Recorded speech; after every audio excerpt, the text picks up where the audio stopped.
Hello YouTube! A bit late on this one, but let's talk Vanguard new cards. We have exciting Dual Nation stuff this week, as well as the Aichi stuff. So let's get into it. So starting off, we have Liael Animus, the Dual Nation Liael upgrade. Very, very cool. I've been really wanting Dual Nation stuff for a long time. I played a lot of Buddy Fight. I did a lot of Buddy Fight content, and I loved Dual World cards. They were really, really cool. I understand that triple rare they're going to be expensive, especially if they're more generic. But like I just really highly value the deck building options that these sorts of designs bring to the game. So Liael Animus is really cool. So you can only write it on top of a grade 3 with Odium or Morta in its name, and it's treated as a normal. It's treated as a persona ride. This bit is a bit annoying. I'm really annoyed by the part where it doesn't work with Draconis. Like Draconis is such a quality of life upgrade, and like making Keter Liael players go back to Immorta to make use of this new card. Like it feels really weird. I don't really understand. I understand it from like a lore perspective. Like that makes complete sense to me. But I still don't really like it.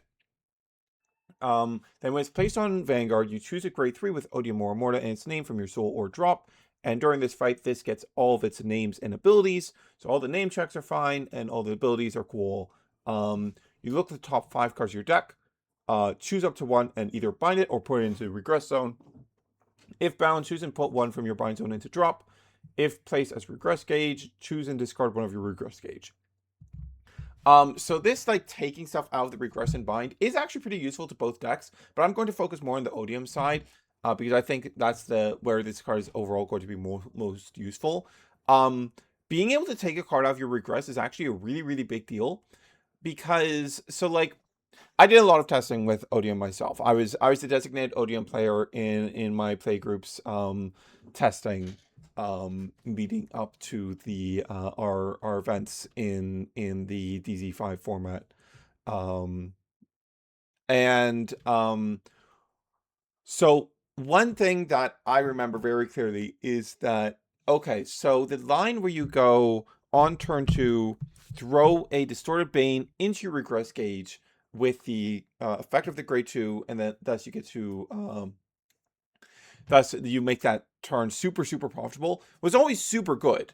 However, the problem with it is that you needed to make sure that you could throw in a distorted bane on your turn 3 as well as your turn 4 and your extra divine turn. You only have four distorted banes in your deck, right? So doing it on turn 2 is only safe if you like are confident you'll have access to all of them, right? And you really need it for the divine skill extra turn. Like you really need it for that turn. So this makes it a lot more flexible to be able to achieve that because you can now just okay, I'm gonna dump one of my distorted banes and then I can reuse it on my divine skill extra turn with one of the self placers from the regress gauge that puts a card from drop into your regress gauge, right? So that's really sick. I like that a lot. And then we have act once per turn. If you've used divine skill this fight, you can energy blast 3. During this turn, this unit gets once per turn. After this attacks, choose one of your rear guards and stand it. Awesome effect. It really helps Odium for the follow-up turns. It means that you're still getting 4 attacks after your divine skill turn if the game has gone that long, and gives you some more finishing power if your opponent lives through your divine skill turn, which is really great. For Immorta, it means that Immorta is able to do 5 attacks after the divine skill turn, and something that's probably going to be more relevant for Immorta, because Immorta, like, I believe, let me check real quick. Yeah, so it doesn't matter for going first, but for going second, like you can just fire the divine skill right away on turn 3, and then you will have 5 attacks on all of your future turns still. So that's pretty great. Yeah, I like this card a lot. This card is really sick. And we have another Dual Nation card for Liael. This one can be used with Draconis, thankfully. It's a grade 2. When this is put into bind or gauge by the ability of your grade 3 or greater Liael, and you have not looked at your deck by the ability of a card with this name this turn, you look at the top 5 cards of your deck, reveal and add up to 1 non-Regalis piece grade 3 to your hand, and shuffle your deck. So you get to look for Distorted Banes or Persona Rides, or you get to look for Persona Rides or your PGs or your Gabuelises in Keter Liael. Really good. That the fact is just effectively completely free. So like it's just really, really nice. Just a really, really nice extra bonus that you get. When it's placed on rear from hand, you get to reveal a grade 3 Liael from your ride deck. If you're revealed or you have a Liael Vanguard, you can counterblast 1, draw a card. Very nice. Just like good. Like, hey, this card doesn't really cost you anything to commit early. Type of effect. Odium is completely fine on that front. Odium has tons of early game already. Keter Liael, on the other hand, is very lacking in the early game department, so it really appreciates this card for sure. The biggest problem I saw with Draconis when I was really looking into it was that the deck just has none of its cards work early game. They finally gave it one in the Draconis promo, but I'm very happy to see another one, especially one that's like, okay, my opponent took out, now I'll just like put it to regress or bind from drop, and then I'll get to plus. So like very, very good card. Like this a lot. And then our last effect on this is when it attacks and you have a grade 3 or greater Liael Vanguard, it gets power plus 5k. If your opponent's grade 3 or greater, it gets power plus 10k instead. And if it got plus 10k, you get to take a non-sentinel normal unit from your drop, put it at the bottom of your deck, or put it into soul. So anti-deck out, put stuff back in rotation. Get yourself some soul if you need that. Like, lots of very nice use cases. Very, very good card. Super incredible card. Okay, let's talk about the stinky single nation support that they gave to Odium. So Boundary Piercing Colossus, this is a grade 1. During your turn, if a card has been put into the regress gauge, during your turn, if this gets put into the regress gauge, you soul charge 1, choose one of your units, give it power plus 5k. Definitely doesn't seem good enough. It's cool to see some regress gauge interaction, but I think the mandatory soul charge is what kills it. Power plus 5k is just generally probably not enough to be running a card like this. But like the mandatory soul charge is probably what really kills it. Was that it? I could have sworn there was more. Let me double check. Okay, yes, there are other cards. I just accidentally scrolled past them. So we have a grade 1 double rare. So this is during your turn when this is discarded from hand and you have a destined timepiece in your order zone. You soul blast 1, call it to rear on rearguard circle in the back row. Not bad. If you have a destined timepiece in order zone, this gets shield plus 5,000. It's kind of weird in that like the two functions of this card don't flow together. I don't think Liael, like, I really don't feel Liael struggles enough in building a board in its early game that I really wants a card like this. I don't believe you can even use this on turn. No, you can order your stuff so you can use this on turn 1. So maybe then, but even then, it's like, no, it just doesn't seem good enough. Yeah, this doesn't seem good enough. I don't think this will see play. And then, yeah, the eagle. Okay.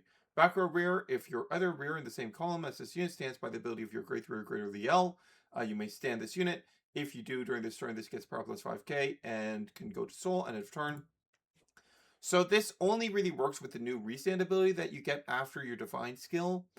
But that requires you to that means it's not going to be live until your 5th turn, not counting the extra turn from the divine skill, of course. That's just way too late for this to be good enough. Like that's just taking way too long. It's a pretty good restanding booster. Like, it's a restanding booster that gets plus 5k on restand. That's really solid stuff. But this is taking way too long to be doing anything, so I don't think it's worth running. All right. That's it for Liael. Let's talk about Aichi. That is not the right page. Here we go. Okay, Aichi. So let's start from the bottom of the ride line.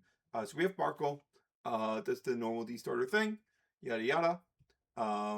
Then we have Wingle as our grade 1. When it's placed on Vanguard Circle, you reveal a grade 3 with Aichi Icon from Ride Deck. Then you choose and call one Barkle with Aichi Icon from Soul onto Rearguard Circle. During this fight, it gets rest this unit, search and call up to one Flocal from your deck onto a Rearguard Circle and shuffle your deck. And then on Rear, Wingle is when it boosts Blaster Blade. During this battle, this unit gets power plus 5k. So it doesn't mention, we didn't get a Lu, which you might be able to tell by the fact that it doesn't mention Lu. And then Flocal was moved to crit, instead of like making it a front, which I don't understand. Anyways, this is not good. This is not good because like all you're getting, like this is what I was worried about going into this, because I knew they were going to try to recreate Barkle, but it was like Barkle's effect isn't good enough. Like you would need some way to make those into real boosters, and there's no way to do this here. Like it's decompression. And it's not even providing you with good boosters. Having boosters this small, like that you get for free, isn't something that's valuable in today's day and age.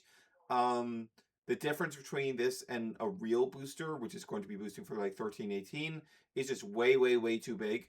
So yeah, it's just not good enough. However, that's not a problem, because similarly to the Kai cards, there's an alternative option for the grade 1 slot. Instead of the grade 2 slot, it's on the grade 1 slot in Marin. So Marin is when you ride this from hand, you reduce this cost by 1 Soul Blast. But like your friend is paying the normal cost. When it's placed on Vanguard Circle, you Soul Blast 1 and reveal a grade 3 with Aichi Icon from your ride deck. During your next ride phase, you may ride without discarding 1 from hand. So that's super good. That's just grade 1 for Gilla. That's just grade 1 for Gilla. That's a super, super nice effect. You also want some extras in your deck, to be honest, because its other effect is also really solid. When it's placed on rear and you have a Vanguard with Aichi Icon, you retire a non-sentinel normal unit. You return a non-sentinel normal unit with only Royal Paladin as clan from drop to the bottom of your deck. During this turn, this gets power plus 5k.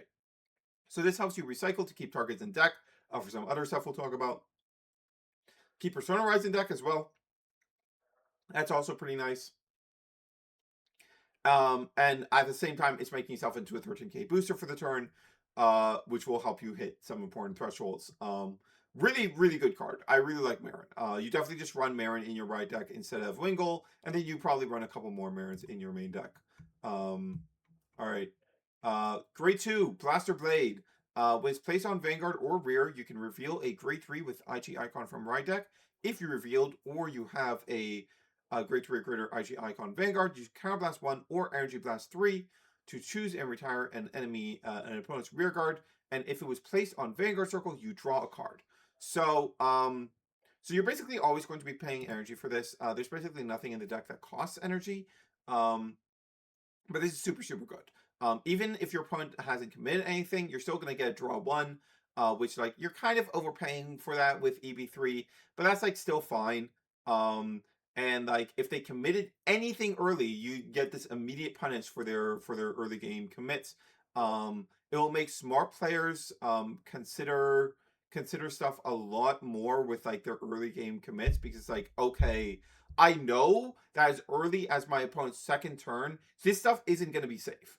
My opponent is going to be able to run out a Blaster Blade and take something out. And for a deck like Heart of the Root, that's completely fine, right? But for other decks, like, say, Chris Rain, that might be a lot less fine. They might be losing an important piece that they need for their grade 3 and onwards turns, right? So that can make players a lot more hesitant to commit early, and that's really good. And then it has a second effect, that when it attacks on rear, when it attacks a grade 3 or greater, and you have an Aichi Icon Vanguard, during this turn, this gets power plus 10,000. So this is a really big deal. This makes it a good attacker, which is really, really important for one very specific reason. See, the Gasslot from DC12 is a really insane card. As a reminder, it gets all these effects if you have a Vanguard with only Royal Paladin, and your G-Zone has no cards. When it's discarded from hand during your turn, you can throw it to bottom to search your deck for a Blaster Blade and add to your hand. And when it attacks, if your front row does not have another Gasslot, and your soul has Blaster Blade, for each grade of your opponent's Vanguard, it's going to get power plus 5,000 until end of battle. So when your opponent's on grade 2, it's going to get power plus 10k. When you're on grade 3, it's going to get power plus 15. If you're against like a grade 4 deck, it's going to get power plus 20, which are all fantastic numbers. The moment we hit the plus 15, we're in premium attacker territory already. And then you can optionally give it critical plus 1 until end of that battle. If you do, at the end of that battle, you put it at the bottom of your deck, but you get to take a Blaster Blade from your soul or drop and add it to your hand. That's a really big deal, because like before, the old Blaster Blade wasn't really something you wanted multiples of. It wasn't a super good card, especially in the Alfred deck, which was the better of the Royal Paladin decks, I feel. Like you really did not want to, like you really just want to run the Blaster Blade in Ride deck, and if you took it out of Soul, you didn't have a way to get it back in outside of like Coco, and like it wasn't like this effect wasn't very useful, despite the fact that this means that this this miraging rear guard that got a crit replaces itself. But now we have a good attacker that gets to your hand, and it's just really fantastic. This card's so good. This card's so powerful. I think one of the strongest things about it, and we'll talk about this more when we get to the boss cards, but this crit gain can be done on your first swing of the turn. And we have a lot of crit gaining rears in Vanguard. However, a lot of them are designed in such a way where you can't do them until you've done a couple attacks yet, which gives your opponent the leeway to take one of the early attacks for damage triggers before your big attacks come in. But a crit gaining rear guard that's your first attack does not have that. And like the reason like the main place you would be able to get that normally is on a crit gain Vanguard, but you typically can't combine that with having multi-attack, right? But Ganslot can in certain contexts with this deck, so we'll talk about that later. But Ganslot is an absolutely crazy card, and making the Blaster Blade searches actually worthwhile just makes it better. Like, it was already a really good card when it was just getting plus 15 and plus 1 crit. But the Blaster Blade search being real now is also a really, really big deal. Okay, so let us continue on to the first of those bosses, King of Knights Alfred. So when you normal ride upon a grade 3 with Aichi Icon and different name from this card, you may Persona Ride. During your turn, this unit cannot be boosted, and it gets power plus 2k for each of your rears. If you have 3 or more rears, it gets drive plus 1. This has no opponent's grade restriction. If you have 4 or more rears, and you Persona Road this turn, it gets critical plus 1. Once per turn, when this unit attacks, you counter plus 1, search and call up to 2 cards with Aichi Icon onto rears in the same column, shuffle your deck, and if your opponent's Vanguard is grade 3 or greater, those units get power plus 5k. So, let's talk about this real quick. So this card is, you're only going to run one of it, realistically. Maybe like a second or third in main deck if you really want the more Persona Ride copies, but realistically, you're only running the 1 copy of this in Ride deck. Because like you still only get 4 attacks with it. If you want a crit gaining Vanguard with 5 attacks in this deck, you can run it alongside OG Alfred, which will get Persona Ride when rode on top of this. So that's an option, and that'll get you 5 attacks and board building as well as the critical plus 1, right? Of course, there is an alternative boss in this deck that gets 5 attacks. We'll get into it in a bit. Obviously, it's Soul Saver. But we're mainly talking about this card in the context of what it's doing on your turn 3 exactly, because that's the only turn we should be on this card, right? And in that context, it's pretty crazy. This is a really strong turn 3. Okay, so let's talk about from the going first angle first. Going first angle is absolutely insane. So this is going to be, if we have 4 rears, this is going to be a 21. 21 with 3 checks when your opponent's on grade 2. And if we have Ganslot over on the side, Ganslot is going to be able to attack first with a boost, and then that's going to be the column where we call the new thing too. And the Ganslot is going to get a crit, be huge numbers. It will put a ton of pressure on your opponent on your first swing before they can get any damage triggers, because like it'll be like the Ganslot will be 23 on its own. With a basic booster, it'll be 31. With a 13K booster, it'll be 36. So you're demanding like how much? Like you're demanding between 25K to 30K shield on your first swing, or they take multiple damage. And then you're going to have Alfred swing with 3 checks and have additional crit pressure on that. Like, there is a very real world where you end up having crit pressure on every single one of your swings on this turn 3 when your opponent's on grade 2, which is insane. It's super strong. You just get the 3 drives for free. Alfred swing for 21, no problem. Like, it's just incredibly strong. Incredibly strong. And the reason I say 21 is because we don't really have a reason to commit behind our Alfred. So ideally, we're not committing there because there's just no reason to really do that on this turn. And we still hit 21, which is the threshold we really care about, right? If we're going second, we want to hit that 23 threshold, of course. And it's still going to be pretty strong. The gas slot is going to be a 28 solo now. And it's going to be asking for basically the same amount of guard because of that extra plus 5k that's going to get from our opponent being on grade 3. Like, it's still going to be really, really strong. And we do have good targets we can call off this. So we'll get into that. Blaster Blade, of course, does not work super well for the going first turn 3. But Marin, of course, gives us a 13k booster that we can be calling out. Let's talk about some other stuff. So Saragon is the one I've reprinted in here. I just want to note that real quick. We have Lien. This is an exact clone of Gojo.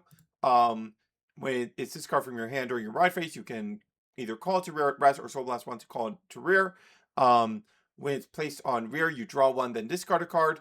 You can call this potentially off of the Alfred. Marin, of course, this is going to be our main grade 1 target for our Alfred. The main grade 2 target we're going to have for this is Gordon. So Gordon is, when it's placed on rear, you counterblast 1 during this turn against power plus 10k. Then it was placed by the ability of your Alfred, you draw a card. This does make the turn counterblast 2, so you're probably going to want Dissection Angels in the deck so that you have some counter charge available. But this still means that you're really easily on your going first turn 3, making that extra attack be 20k with a Marin behind it for 33. So that's really, really solid numbers. Very, very good numbers while you're also drawing a card. And then Gordon keeps his old effect of on Guardian Circle, if you have a Vanguard with Aichi Icon, this gets shield plus 5,000. So this is replicating his old F special intercept effect. So this is very nice. Yeah, this is very, very, very nice. The other side, it actually might be a bit difficult to assemble a really good column on the other side. So we'll end up having 1 week rearguard column. But like, if we hit any triggers off of our Alfred swing, then we'll be fine over there too. So like, we're chilling on that as well. Okay, and then we have Galatine. This card's really cool, but there's some opportunity cost to bear in mind with this card. So let's talk about that real. So this is Starry Sky Knight, Knight of Starry Sky 0. We're finally getting this promo release with DC12, so we will have it in time for these decks. It's always regarded as Knight of Silence Galatine, which means that that with the new Galatine, these two share deck building slot, right? You can only have 4 in combination of the 2 of them. But this card is really good. So it's when it's placed on rear, if you don't have a rear with the same name, you can counterblast 1 and draw a card. But if you have a Royal Paladin Vanguard, you can pay Energy Blast 3 instead. So this is another way for us to spend our energy. When it attacks a grade 3 or greater unit, it gets power plus 5k. If you have 4 or more units, it gets power plus 10k. So this is another plus 10k attacker. And when it attacks, if you have a Vanguard with only Royal Paladin for its clan, you Persona Road this turn, and this unit stood by your Vanguard's ability this turn, all of which we can fulfill with the Soul Saver. Counterblast 1, and your opponent cannot activate the auto abilities of their cards until end of that battle. which of course turns off PGs, but it turns off some other stuff as well, like Android. Nothing like huge, but like there's enough stuff that turns off in addition that's worth being aware of. So this is a really powerful card that honestly we probably want at some amount in the deck. Um, but Galatine is also pretty good. So Galatine is when it attacks you with a grade 3 or greater Aichi Icon Vanguard, it gets power plus 5k. So this will be live on our turn 3 going first. So if we pair this with a 13k booster like Saragon or something like that, we are going to be able to make a 28 here. So that's pretty solid. When it attacks and you have a yeah, we already went over that. And then drop when your grade 3 or greater Vanguard with Aichi Icon gets attacked, you can bind it. During this battle, this unit gets power plus 10k. During this turn, you cannot bind cards from your drop zone with the same name as this card. So this effect is really good. So it's a 15k attacker, which is solid enough. And then you intercept it away. And then in the bind, in the drop, it is twin cast. It's like a mini twin cast. 5k on first shield, 10k on second shield, instead of 10k on first shield and 15k on second, right? That's a really good card. I like this a lot. I think I like zeros just a tiny bit more though. I think personally I probably end up going with a 3-1 split. Because I do want to have some amount of this card in my deck, but I like zero more for the early game capacities of it. But I do like this card a lot. And it's a shame. It's like kind of interesting that we have to have that opportunity cost. I do like those sorts of opportunity costs in deck building. But it is a bit of a shame that these two cards are competing with each other, because I do like them both a lot. And I would run like a 3-3 split if I could. And then we have the secondary boss. We have Soul Saver Dragon. Unfortunately, this does not have a rearguard effect like Vortex did, which is very unfortunate. But as the fact that when you normal ride upon a grade 3 with Aichi Icon, a different name, you Persona ride. Then once per turn, you Counterblast 1, Soul Blast a grade 3 with Aichi Icon. During this turn, this gets auto once per turn when this unit attacks. Choose one column, stand all your rears in that column.